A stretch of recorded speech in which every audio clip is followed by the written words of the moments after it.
चांगले लोक या जगामध्ये टिकणे फार कठीण असतं. तसेच आजच्या धकाधकीच्या आणि अंधश्रद्धेच्या विज्ञान युगात देव पहा तर पाहूनच घ्या असे म्हणणारे फार कठीण संत या जगात टिकणे फार कठीण झालेले आहे. कारण या विज्ञान युगात बाप दाखव नाही तर श्राद्ध कर अशी भूमिका आपल्या जनमानसांमध्ये आहे.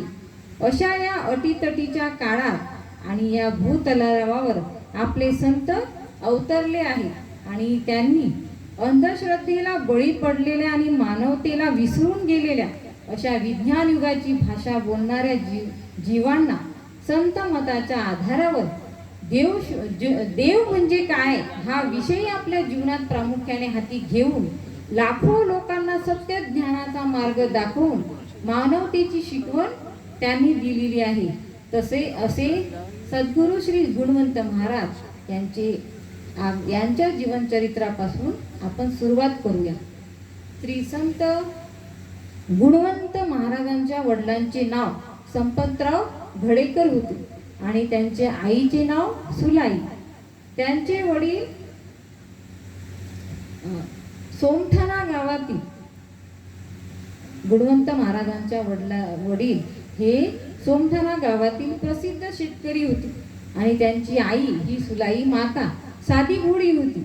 तिला घर कसं सावरावं आणि आपल्या पतीला कसं खुश ठेवावं हे तिला म्हणजे साधी असल्यामुळे तिला हे जमत नव्हतं आणि ती आपल्या कुशाल बाबांचा धावा खूप करत असते. काम करताना कुशाल महाराजांचं नामस्मरण करीत असताना तिने एकदा आपल्या कुशाल महाराजांना प्रार्थना केली. तिला मुलं बाळ नव्हतं, त्यामुळे ती आपल्या कुशाल महाराजांना म्हणते की बाबा माझ्या या संसार दुःख वेलीवर असं एखादं फूल उमलू दे. आणि ती प्रार्थना कुशाल बाबांनी तिची ऐकली आणि अशातच संपतरावांच्या मनामध्ये तिच्याबद्दल प्रेम उत्पन्न झालं आणि ती गरोदर राहिली.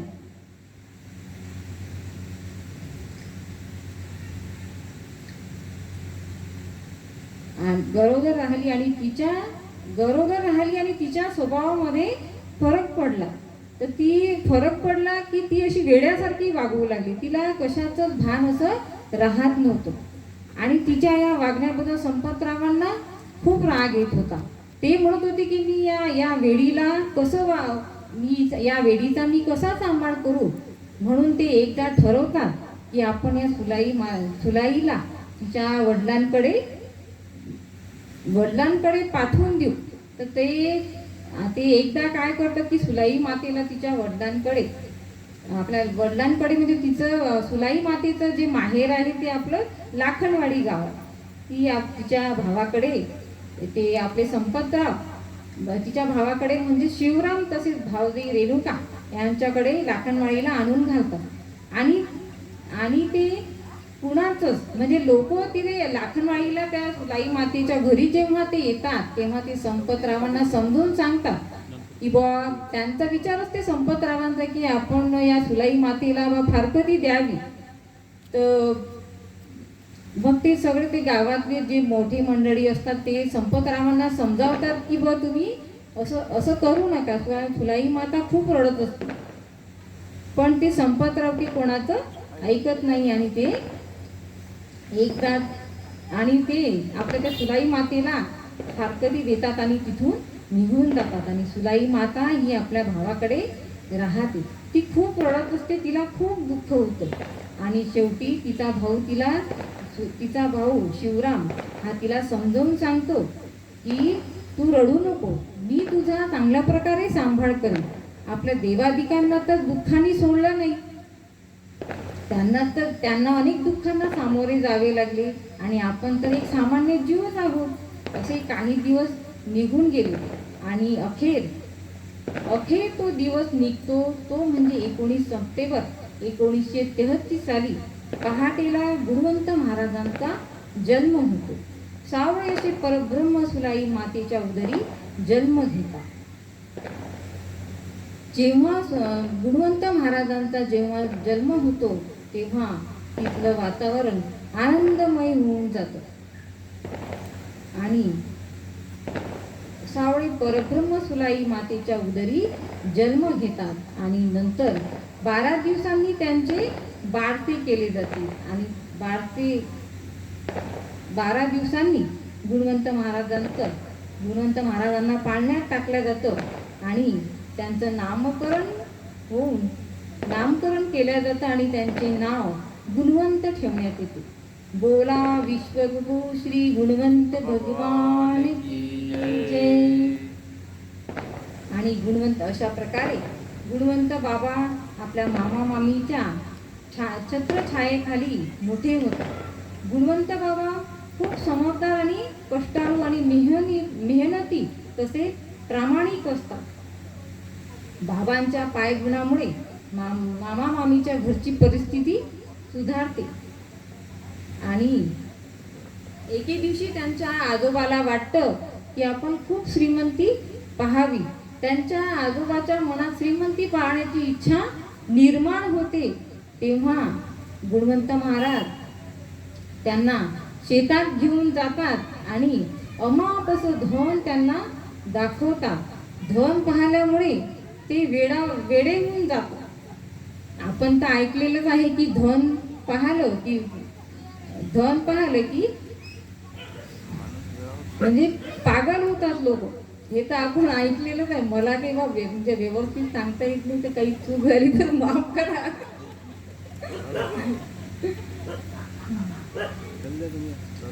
ते धन पाहून त्यांचे आजोबा भगवानजी त्यांची ही सूझबूझ हरवून जातात. आणि ते जेव्हा धन काढायला जातात तेव्हा ते अदृश्य होतात आणि त्यांचे परिणाम ते वेडे होऊन तिथे पुढे त्यांचा मृत्यू होऊन जातो. आणि जेव्हा गुणवंत महाराज पाहता 14 वर्षाचे होतात. 14 वर्षाचे होतात तेव्हा त्या काळी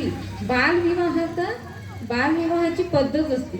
आणि 14 वर्षानंतर त्यांचे मामा मामी विचार करतात की चला आता गुणवंत 14 वर्षाचा झालेला आहे, तर याचं आपण लग्न लावून देऊया.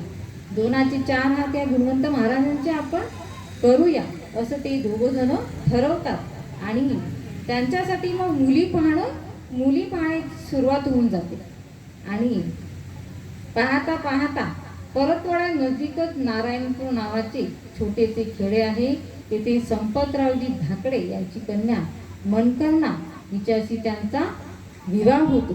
विवाहानंतर गुणवंत महाराजांना वाटतं की आपण लग्न झालं तर आपल्याला पैसे कमवावे असं प्रत्येकाच्या मनात अशी इच्छा निर्माण होती की आपण लग्न झाले की त्याच्यासाठी संसार चालवण्यासाठी पैशांची गरज असते. तर गुणवंत महाराज त्यांच्या गावामध्ये असाच एक माणूस, दिल्लीचा एक माणूस येतो आणि तो म्हणतो की ज्याला कोणाला जर श्रीमंत व्हायचे असेल तर त्यांनी माझ्यासोबत चला. तर गुणवंत महाराज त्यांच्या मामाजवळ त्यांना सांगतात की आपल्या इथे असा एक व्यक्ती आलेला आहे आणि तो म्हणतो की ज्याला कोणाला श्रीमंत व्हायचं असेल त्यांनी माझ्यासोबत चला. तर गुणवंत महाराज त्यांच्या मामाला सांगतात आणि ते आपल्या मामा मामीचा आशीर्वाद घेऊन त्या गृहस्थासोबत दिल्लीला निघून जातात. आणि तो माणूस त्यांना तिथे एका कामावर लावून देतात आणि त्या कामाची किंमत त्यांना काही मिळत नाही. त्याच्यामुळे ती नोकरी सोडून देतात. आणि नंतर मग ते 4-5 जण मिळून असं ठरवतात की आपण गड्या आता दुसरीकडे काम पाहू. तर ते अशाच एका हिंदुस्तान कंपनीमध्ये कामाला लागतात. जेव्हा गुणवंत महाराज त्या कंपनीमध्ये काम करायला जातात तर त्या मालकाला खूप म्हणजे त्यांना असं बेनिफिट होतं, फायदा होतो त्यांना. तर ते त्या गुणवंत महाराजांना म्हणतात की बाबा तू खूप कामाचा आहेस रे. गुणवंत महाराज तर हे कष्टाळू असतातच, मेहनती असतात. ते म्हणतात तू मला सोडून जाऊ नको, मी तुला कधी सोडणार नाही. तर ते मालक काय करतात की गुणवंत महाराजांना एक अशी वेगळी खोली राहायला देतात आणि गुणवंत महाराज तिथे राहत असतात. तिथे राहून मग ते खूप पैसा कमावतात. पैसा कमवून मग एक दिवस त्यांचे सासरे संपतरावजी धाकडे यांना माहित होते की आपले जावई बा खूप पैसा कमवत आहेत. तर त्या मग त्या जवायाच्या पैशावर डोळा असतो. तर ते एक दिवस आपल्या जवायाला तार करून पाठवतात की बा मनकरणीसाठी आपण सोनं वगैरे घेऊ, त्याच्यासाठी मला तुम्ही पैसे पाठवा. म्हणून ते गुणवंत महाराजांना असं वाटते की चला बा या मनकरणीला तिच्या आवडीचं सोनं आपण काहीतरी तिला करून द्यावं. आणि ते गुणवंत महाराज मग त्या तिच्या वडिलांकडे आणि मनी ऑर्डरनी पैसे पाठवतात. ते तिचे वडील काय करतात की बा तिला सोनं तर करतच नाही, पण त्या पैशाचं ते स्वतःसाठी आपलं स्वतःचं जे घर असते ना ते दुरुस्त करून घेतात. आणि मग परत मग अजून ते पैसे पाठवतात. परत मग यांना सांगतात की बा अजून पैसे पाहिजे होते. तर ते परत पैसे पाठवतात. तर त्याचं असं ट्रॅक्टर वगैरे नाही, बैलजोडी घेतात. ते बैलजोडी घेतात आणि ते मग गुणवंत महाराज त्यांना सांगतात की तुम्ही जे घेतलं असेल की तिच्या आवडीचं ते मला तुम्ही सांगा की बा काय काय घेतलं आहे ते.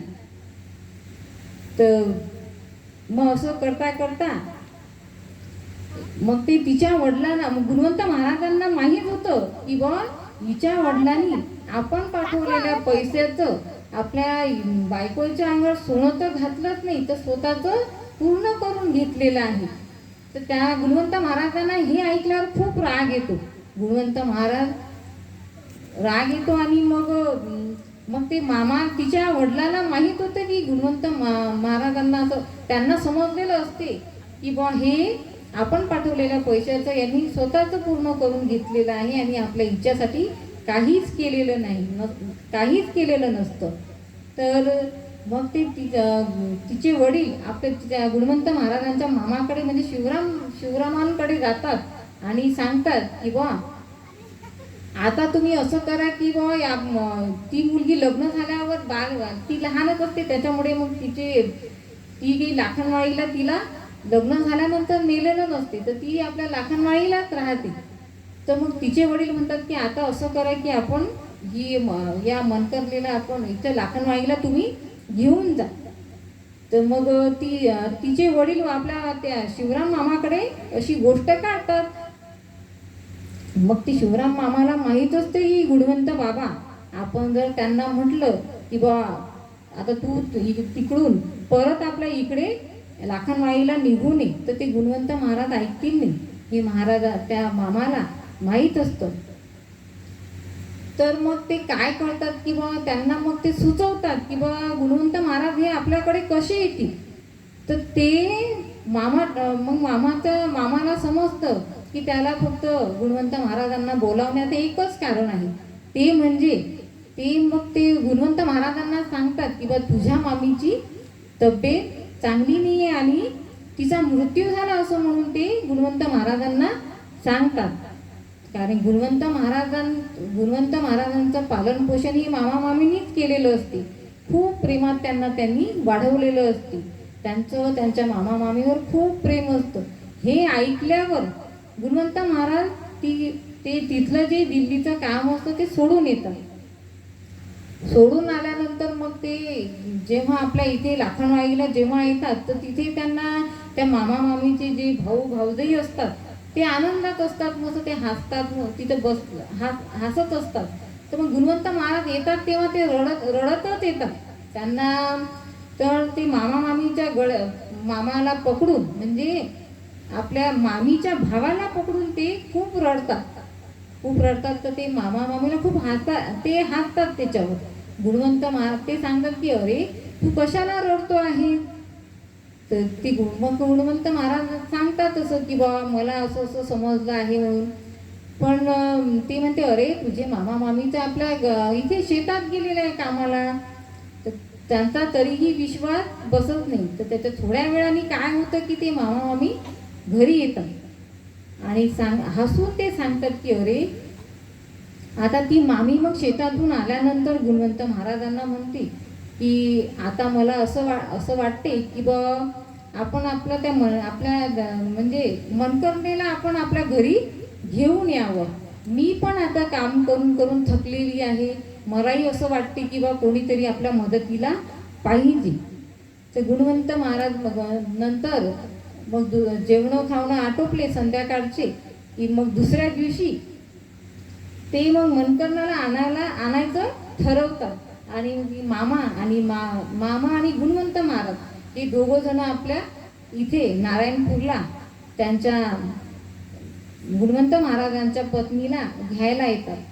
आणि तिथे आल्यानंतर मग त्यांच्या सासऱ्यांकडे त्यांच्या सासऱ्यांकडे पुरणपोळी असं म्हणजे त्यांच्यासाठी पावनचार केलेला असतो. पावनचार करतात आणि ते मग चला बा जेवण करा, दोघं जेवण करून घ्या.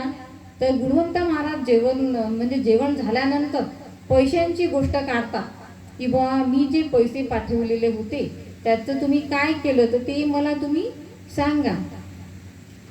तर ते तिचे वडील काहीच बोलत नाही त्याच्यावर, कारण की तिच्या वडिलांना माहीत असतं की आपण बा ते पैसे पाठवलेले आहेत त्याचं आपण काय केलं. मग परत ते तिकडून मग ते मनकर्णीला घेऊन निघून जातात. मग ती तिची पाठवणी केल्या जाते. पाठवणी झाल्यावर मग तिच्यासोबत 4-5 बाया घेऊन ते आपल्या इकडे आपल्या लाखनवाडीला तिला घेऊन निघून येतात. आणि अशा प्रकारे पण गुणवंत महाराजांचा संसार चालू होऊन जातो. तसेच नंतर मग अजून परत गुणवंत महाराजांना पैशाची लटक येते. गुणवंत महाराजांना माहीतच असते की आधी जेव्हा जातात तेव्हा तिचे वडील म्हणतात की दुसऱ्या मला जेव्हा पीक होईल चांगलं तर त्या पिकावर मी तुमचे पैसे देईल बघ. मग गुणवंत महाराज चूप बसून जातात आणि मग ते तिला घेऊन निघून येतात. मग परत काही दिवस असे निघून जातात. नाही, निघताना काय होतं की ती त्या मनकरीची आई जी आहे गुणवंत महाराजांची सासू, ती काय म्हणते निघताना म्हणते गुणवंत महाराजांना म्हणते की बा तुमच्या मामीचा काही वापर चांगला नाही आहे, बा गिदाड आहे म्हणते तिचा वापर, म्हणते तर या दोघींचा काही पटणार नाही.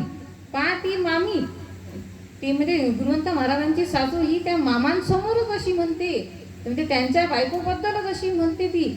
आणि हे ऐकल्याबरोबर गुणवंत महाराजांना तर खूप राग येतो. गुणवंत महाराजांना त्यांच्या मामामामीबद्दल काही असं वेगळं वेगळे शब्द असं वाईट जर कोणी असं त्या मामामामीला जर म्हटलं तर गुणवंत महाराजांना खूप राग येतो.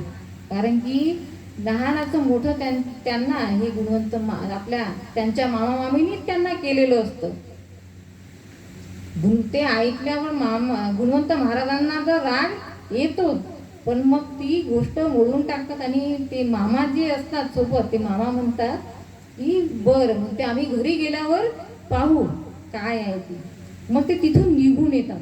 तिथून निघून आल्यानंतर ते घरी ते 4-5 बाया तिच्यासोबत नवरीसोबत आजकाल तर 4-5 धनी असतातच. तर मग ते तिची पाठवणी केल्या जाते.